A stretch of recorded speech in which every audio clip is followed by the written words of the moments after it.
don't get me wrong. I love doing this every week, but look, I ain't a suit right now. Even if I was going to look like this every week, looking all sartorial and everything, like even if I was going to get dressed up even if I was going to do that every week, I'm not going to look like that. It would be a before and after photo, no matter how you slice it. So this is what I'm comfortable in. It is the Buffalo No Huddle here on the Batavia Daily News and Livingston County News, and it's brought to you by Genesee Community College and Ficarella's Pizza. I'm Jimmy Jam from CJ Country. I host the morning show from 6 to 10. He's Mark Tillery, and he is the executive producer, and he works for both papers as well too. And we are here to talk Bills football as they get ready. They're on the cusp, on the precipice, on the doorstep of an AFC East title, coming off their win 29-15 against the Atlanta Falcons last Sunday. They are fit. That team is fit to give me a little bit of anxiety, Mark. I mean, I go to each game, and you're just there at halftime, and it's a cold day and stuff. And granted, we're used to that, but it's been a bad season weather-wise. Like a lot of the Bills have been rain, snow. And you're just there going, do not blow this game now. You know what I mean? You got Atlanta, a team you should beat. You got the Jets next week. It's like, don't derail it now. But they got it together and handled it in the second half. They love to give me a heart attack. They really do. You ever notice it's always nice 2 days before or 1 day before the game? Like all nice, sunny out, everything else. And then the second you got to go into high mark, it's just freezing. And I think about you, I'm like, poor Jimmy, man. But that rock pile is always rocking no matter what. They're beating on the seats. You see snow and ice going up in the air. I've been there before. It's fun. And I went there a couple times for the losses. Never got a lot of wins there. But have you been with me when they've won a game? I don't know. This is the E.J. Manuel days, man. So it was a while back. Are you sure it's been that long? It was a while back. Now I feel awful. Now I got to get him to a game. I got to get you to a game. All right, fair enough. I'm feeling better all the time. No, but honestly, it was one heck of a game this weekend. I honestly think that the Falcons' wings were clipped a little bit and they were sabotaged because they have to have the itis after all those wings that were were sent to them. That was great, Stephon Diggs. Stephon Diggs, that was great. Buy the wings for his buddies. Gives wings away, cars away. It was a weird game in that the Falcons fought their way back in. The Bills made some mistakes. Josh had a rough game, obviously, but at the end of the day, it isn't always about what you do statistically. It's about how you rise to the occasion to fix a problem. And that's what the great teams tend to do. Yeah. And Josh Allen in the second half leading those 2 touchdown drives. Even though he didn't do it with his arm, did it with his legs, and he had a lot of help running by committee. It was great to see them rise up and not fold in the tents, because we've seen that a couple times. We have, and Josh Allen has learned how to adjust. Something, like you said, something snapped after that New England game. That Monday night where they just couldn't get it together. Had this team played the Patriots on that Monday, there would be no question right now who's the AFC East champion, without a doubt. You might be right, and if the weather hadn't been what it was, that could have been. I mean, the weather was the biggest thing too. I mean, we can get into all that, but I want to look forward because the Patriots might be coming again if it breaks out a certain way playoff-wise. But let's get down to player awards in this 29-15 win over the Falcons. My MVP, actually, I'm going to go to you first. Your MVP of the game. My MVP, bottom line, the offensive line. They plowed through. They stopped that defensive line. They certainly gave – I got some notes here, and I'm going to make sure I put them out there. They protected Allen in the pocket like no other. You had Singletary with his first 100-yard game in when? I want to say since last season, maybe? Yeah, was it? It was his best outing ever, though, that's for sure. Yeah, it was certainly his best outing, 2 touchdowns. We'll talk about that. But, the offensive line I haven't given them enough credit this season. It's always been about offensive players, always been about defensive players. Offensive line, hands down, protected their quarterback, gave him a chance to make some plays, and Josh Allen certainly took advantage of that. Maybe not in the air, because he did have time to throw the ball, but goodness, man, that man could run the ball, and the Bills had it together. Offensive line. For my MVP, I'm going to go with, it's like a 2-headed monster, because I'm going to go with Singletary with his 2 touchdowns, which, by the way, his 2 running touchdowns and Josh Allen's 2 running touchdowns, the last time that happened on a Bills team, you were baby Mark, because it was 1978. Oh, goodness. Terry Miller and Curtis Brown, each with 2 rushing touchdowns against the New York Giants. Wow. So we're going That's the guru right there. That's a Swami right there. That's some serious. All the way back to that. So Devin Singletary, fantastic job. Motor did a great job, but the line, it speaks to the offensive line, the job they did. Because Zach Moss, even with his 35 yards, it was on 5 carries or so, or like 7 carries, so it was 5 yards a carry. And then Josh with his his ability, 80 plus yards. And take nothing away from the wide receivers or anybody out there. It was the weather did not help anything, and for the offensive line to make a stand like that and just build a castle wall around Allen again this week, amazing. Great job. The other part of that 2-headed monster, Ed Oliver. Ed Oliver is starting to make his presence felt a big way this season, and it seems to be on an upward trajectory like this as the season goes on. He's looking really good out there. Remind me of some of those 90s Bills that played defensive line back. Maybe not yet. You need a bigger sample size, but he's looking good. He has stepped up in a big way, and I'll tell you what, if you had to pick like an unsung hero for this season as far as growth and development, is Harrison Phillips. Phillips now, he's like solidified. He's now taken over more snaps than Star Latulele on the interior line, and Harry's playing for a new deal. You notice, too, these players love this team. They look like Oliver looks like he's having fun out there. All these players look like they're having fun out there. Yeah. Obviously, winning's fun. Winning is fun. Winning is fun. So the culture in Buffalo is, if it's cold, we're still going to get it done. So I'm looking forward to this weekend. We'll talk about the Jets game in just a little bit, but goodness, man, what a heck of a game by that team. I mean, you're playing Atlanta, but Atlanta's a tough squad. Our Better Luck Next Time award is what we kind of call the least valuable player, kind of in a nicer way. Better Luck Next Time. What's your pick? You know what? He only had the ball thrown to him 2 times, but there's been a steady decline for Dawson Knox over the past couple games. I'm not saying this in a negative way. It's our Better Luck Next Time in the nicest way that we could say it. He hasn't had the targets. I don't think the game plan for New England necessarily had him in there. But I mean, I take that back. He had the touchdown catch against New England, though. Yeah, I'd like to see him have. I want more out of Dawson Knox. So we haven't seen it. Mid-season, he was in that mid-season form doing amazing. It's just I want that Dawson Knox before the injury. I had him down for Better Luck Next Time as well too. Oh, wow. Man, there was a play during the game too where he was lined up as an H-back. He was in the backfield and he ran out to run a pattern to his right, and Josh never looked to him, and he could. I would have been wide open, even me with my elite 9.5 speed, and that's 9.5 over 10 yards. I would have been open. And it was a rough day for Knox, but he'll bounce back. I mean, he's had an incredible year, one of the best years for a Buffalo tight end ever. Bro, seriously, this is the thing that happens maybe in the game, happens out of the game, maybe happens somewhere else in the league during the week where we go, bro, seriously? What's yours? When I put a prediction of a score like I did last week, and the whole game opens up to a baseball score, Marquez Stevenson. Isaiah McKenzie pretty much erased all the negative this season as far as hands go, as far as anything 2 weeks ago, and then Stevenson muffs the return. Well, he actually wasn't a muff because you can't advance a muff. He did carry it and then get popped. Yep. So he had possession. There's a difference because they couldn't have advanced a muff if it had dropped it right there.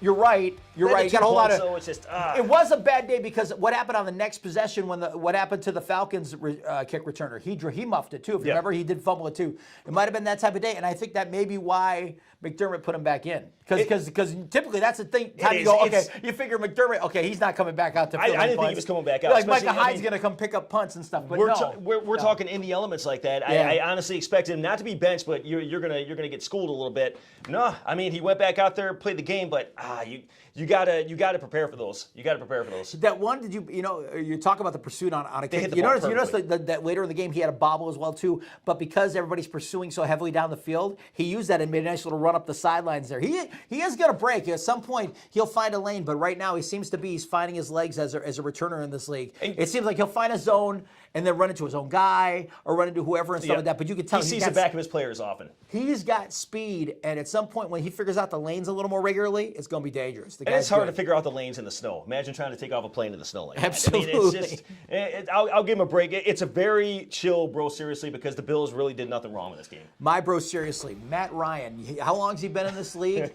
Matt, why are you stunting when you're down by 2 touchdowns? Yeah.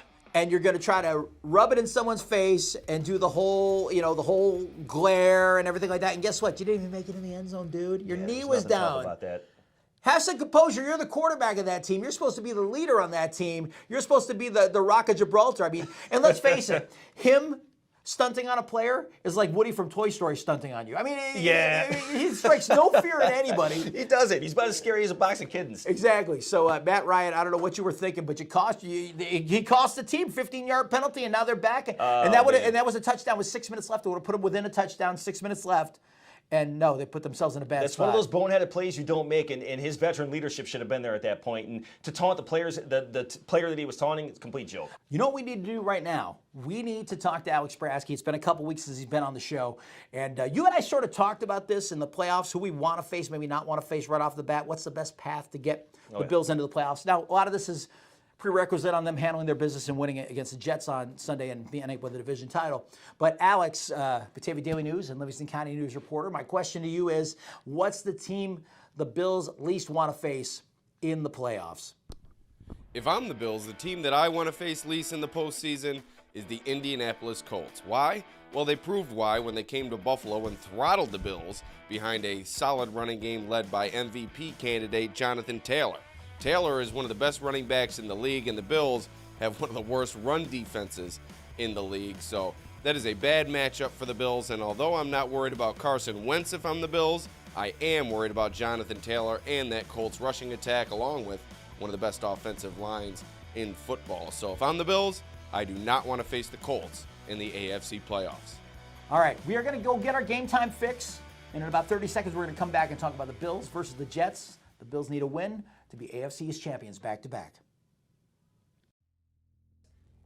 Nick Ficarella, the Pizza Making University.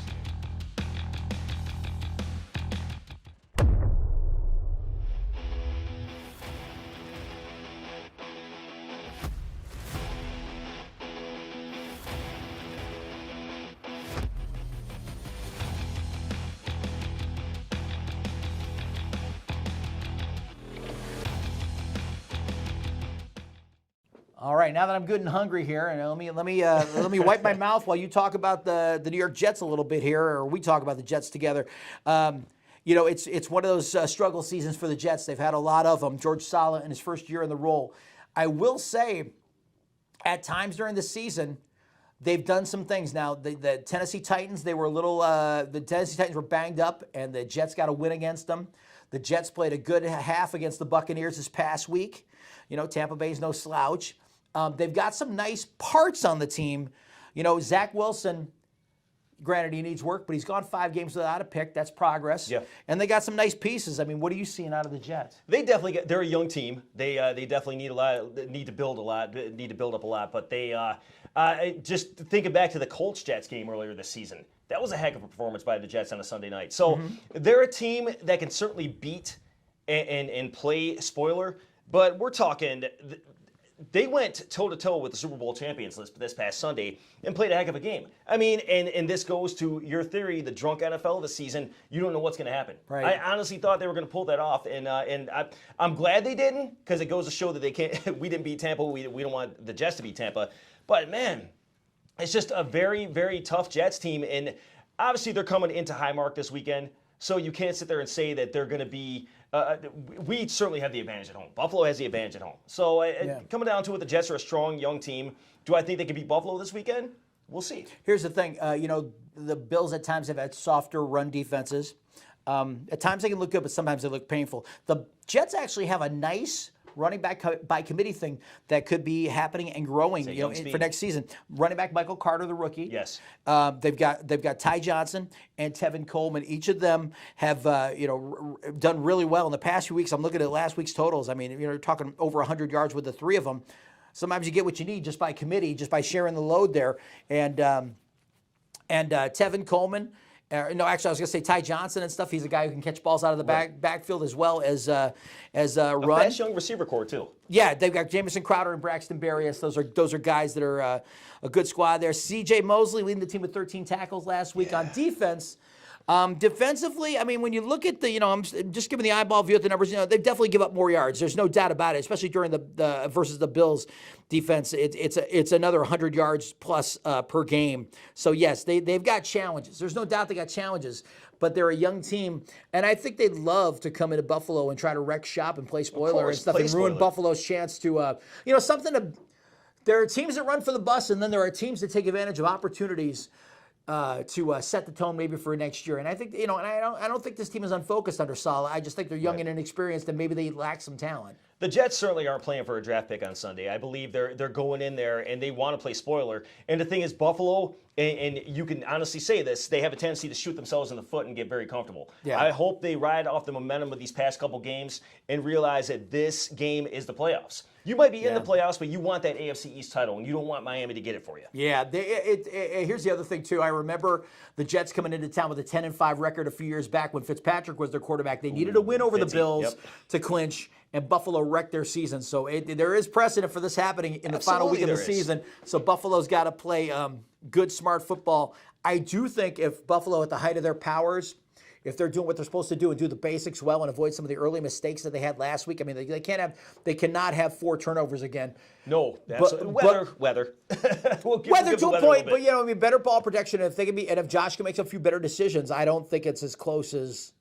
it was this past week. Well, look, we got the drunk NFL here, and hopefully Sunday, Mother Nature's not swigging on it a little bit either, because you don't want an unpredictable Jets team to come in there and Mother Nature to kind of mess it up for us a little bit. That's the only thing I'm worried about is the Bills can go in there with the best game plan, but there's always that adjustment because we do not know what this unpredictable Western New York weather is going to do yet again. Let's take a time out right now, courtesy of one of our sponsors, Genesee Community College, and then we'll come back and give you our game predictions for Sunday as the Bills take on the Jets.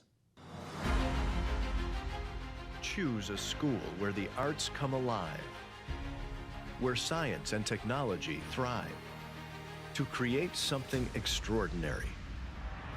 No matter which path you choose, GCC gives you the tools to start your next journey. Because when you choose GCC, your time is now. All right, let's start off with Alex Brasky for the Batavia Daily News and Livingston County News. Alex, your prediction, final score, what's going to happen on Sunday? All right, the Bills are getting set to take on the New York Jets at home to wrap up the regular season. The Bills do have a chance to wrap up the AFC East title this week, so still plenty to play for if you're Buffalo, although you do want to go into the postseason healthy, and resting your starters will become a thought for head coach Sean McDermott as the game goes along. So what we're looking forward to out of this game, you just have to win, just like last week against the Falcons. If you're the Bills, you just have to win this game, move past the Jets, go into the postseason with that AFC East title behind you for the second consecutive season, mind you, and the first time clinching that AFC East title at home since, I believe, in 25 years. So a lot on the line for the Bills this week, and give me the Bills to win this game 35-20 against the lowly Jets and forge into the postseason with a head full of steam. So give me the Bills to move past the New York Jets. All right, there's Alex's pick. Mark, what's your pick for the game? All right, we know this. Buffalo holds their AFC East destiny in their own hands. Win and they're in. Lose and New England loses, they're still the champs. But they want you handle your business and win. We don't want any favors from Miami. Bottom line, when you look at it, the Jets and Zach Wilson have shown some life down the stretch. I mean, they took it to the bell with Tom Brady last week, and the Super Bowl champion Tampa Bay Buccaneers. With the Bills beat them 45-17 last time in their own stadium, and the Jets stadium too. Because we're only a team in New York, I love saying that. But but the Jets are coming in to play spoiler, like we spoke earlier. I don't think they're playing for a draft pick. I think they're playing to play spoiler to show that they can come in this house and they can play the Buffalo Bills, who are looking to be a possible Super Bowl contender at this point, over the past couple games. So I don't see the Jets beating them at Highmark, especially with the high energy and the rock pile going nuts with Jimmy Jam and his crew over there. So I'm going to say it as nice as I can, and I'm going to see the Jets scoring early. I'm going to see them scoring late, but the Bills are going to pound them at 31-13 at home at Highmark. 31-13. 31-13. Well, it was 45-17 last time. Remember I told you the weather would predicate what would happen against Atlanta? And it certainly did. And it did. It definitely made the score closer than it needed to be. And the score that popped into my head as I was thinking through this, because I am sort of a feel guy as well as a, data guy, 30-13 Bills. Oh, nice. So I was right with you there. So nice. we're either going to look real smart or real stupid. We're not Penn and Teller over here. We didn't talk about this beforehand. This was just this legit. Not that we can't look stupid without predictions involved, but still. Yeah, so 30-13, the Bills over the Jets. So so we'll see what happens. But that we get that win and get to the playoffs, and then we're probably looking at a New England matchup. There's a couple scenarios that could happen where we don't play New England in the first round, but right now it's looking like that. I'm hoping it's not a Monday Night Football playoff game. Do you see a difference with this being a 4:00 game though? I mean, it was 1 o'clock. The Bills getting flexed? Yeah. No, it's just a league thing. It's just a league thing where they're trying to put some intrigue in the matchup. If both these games happen at 1 o'clock and the Bills clinch at 1, there's nothing. There's no national game with national intrigue at that point for people out there to tune in and check out. Now there is. So that's that. I don't think that's a problem. Do you think the conditions are going to affect the team at all? I think the weather's going to be decent. We're supposed to get the worst weather. We're taping this on Wednesday. We're supposed to get crappy weather tonight and tomorrow. So by this point, it will have passed at that point, and it'll just be normal January weather. I think it'll be fine. So there you go. That does it for the Buffalo No Huddle. I am Jimmy Jam from CJ Country, morning 6 to 10. Please listen, because I need all the help I can get. He's Mark Tillery, and executive producer here for the Buffalo No Huddle. I want to thank you for checking us out. We'll be back next week. Next Thursday, new video drops, and hopefully we're talking about AFC East champs back-to-back and the home playoff game, at least one. Maybe we'll hope for more, but we'll talk more about that when the time comes. Until then, thank you. Comment, like, subscribe, and go Bills. Let's go Bills.